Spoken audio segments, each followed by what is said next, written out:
Now you've seen how to reimagine your partner and discuss it with them. Let's talk about being the custodian of the relationship and what that means.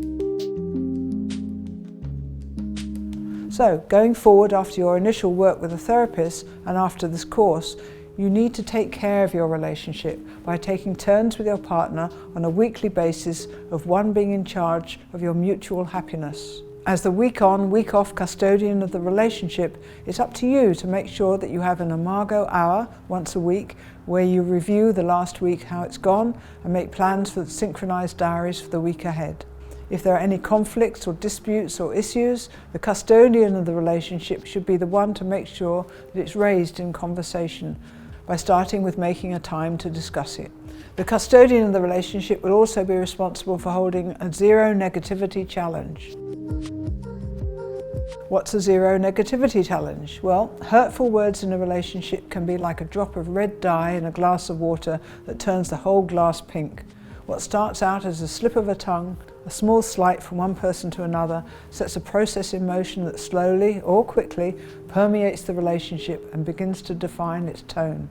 The path out of the patterns you might find yourself in is to take on an approach to zero negativity. To do this, you both need to commit to absolutely refraining from put-downs, negative comments and behaviours. It's imperative that both members of a couple make a strict commitment to this approach, not just temporarily, but always. No criticism, no shaming, no blaming, no harsh words. Be kind to each other. In a particularly unhealthy relationship, this might in fact mean that both people have nothing to say to each other for a long period. In this case, the dynamic between the partners has become so toxic, so stuck in a loop of one up, one down behaviour that it's violated both members' feelings of trust and safety. Ultimately though, all committed relationships contain a seed, no matter how small it may seem, of meaningful love and affection. Even if the approach of zero negativity leads to what is essentially a vow of silence, eventually the mantle of fear will dissipate and both parties will find the warmth towards each other that they once had. They will find things to say that are neutral and eventually positive.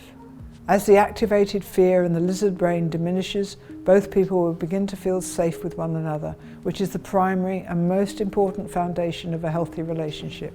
The zero negativity approach doesn't imply that partners shouldn't be allowed to express concerns or desires for behavioural change. It's all about the way it's presented. A hurtful comment out of nowhere or a passive-aggressive put-down is unacceptable, but one phrased carefully and delicately can lead to the desired effect. So one way to frame a conversation is to start with a statement like, "I'm having a hard time with something and I want to share it with you. Is now a good time to talk?" If it's not a good time for the other person to hear this, the requester must accept it, but the other person must in turn offer a time when he or she will be more open to hearing your concerns. Knowing that you're going to express something critical takes away the element of surprise and defensiveness in the other person and allows you to state your concern in a thought-out, gentle way. It makes it much more likely that they'll be willing to compromise and come closer to your side of the fence. This is the second step in creating a healthy, constructive environment for change. But again, the very first step is zero negativity. It's a rule that's easy to remember, but may be difficult to follow at first. In time, you'll begin to notice all the ways that you were being unconsciously critical, making jokes at the other's expense, speaking negatively about them to others, thinking passive-aggressive thoughts. This awareness itself can motivate change. I challenge you to give it a try. Not a word, not a comment, not a glance that is in a negative direction. It is the custodian of the relationship's responsibility to ensure that there are no negativity, none at all. It might just take you from 0 to 100. The next step is having a joint vision of the relationship. Keep this joint vision in a visible place, like stuck on the fridge. Use it like a vision board to have a clear idea of what you both want the relationship to look like. There is a suggested list of topics in the download section of this module, but you can have many of your own. They can help you keep on track and leave less to assumption, more to explicit intention. Now, let's look at keeping a relationship alive. When there is a rupture or a conflict in any relationship, the connectedness and sense of aliveness, such as we used to feel when we were children and when the relationship started, are lost. Questions and problems, frustrations and issues are all functions of a ruptured connection. Partners experience anxiety, they stop listening, they become defensive. Polarization occurs and the impasse is strengthened. The only way out of this quagmire is the dialogue process with its three parts: mirroring, validating and empathizing. The process of dialogue is something like a canoe on a lake. Two people are paddling, one in the back and one in the front. They have their strokes coordinated and they're gliding smoothly over the lake. The wind comes up. What do?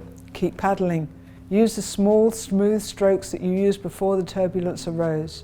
If one stops paddling or comments on how the other is paddling, the canoe will turn sideways into the wave and probably flip over. Both paddlers will get wet.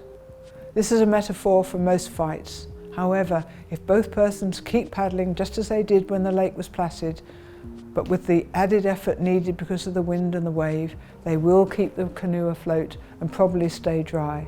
So the moral of this image is to keep paddling and stay in the canoe no matter what comes up. Whatever comes up in the relationship should be responded to with the dialogue process. If your partner criticizes you, mirror back. If she expresses a frustration, mirror back. If there's a discharge of anger, mirror back.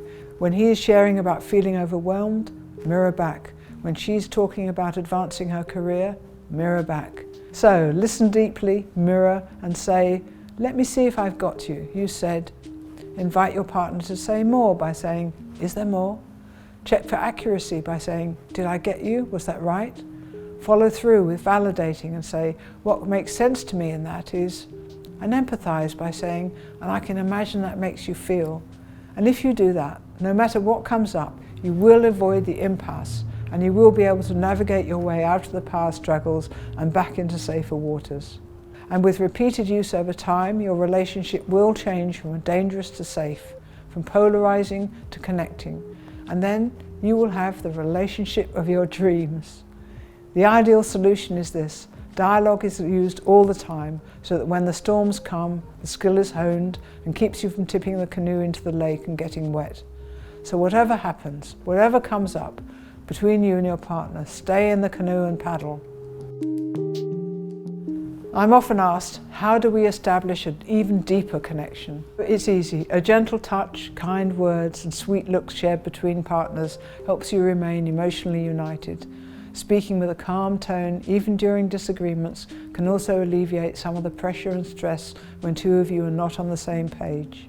While problematic interactions are likely to occur, in fact, should be welcomed because conflict is growth trying to happen.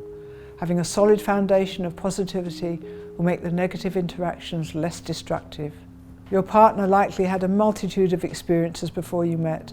Having a genuine curiosity about your partner's past, their dreams and how they came to be the person that you love will allow you to learn about your partner over the course of your lifetime together.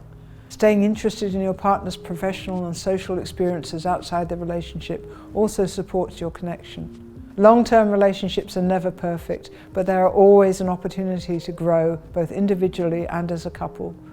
When you encounter roadblocks, working through them and acknowledge the lessons learned will prevent you from making the same mistakes repeatedly. Use the zero negativity process and take turns to be the custodian of the relationship. Remember, our most intimate relationships are often a mirror into our own attachment issues and an opportunity to develop secure attachment through intimate partnership.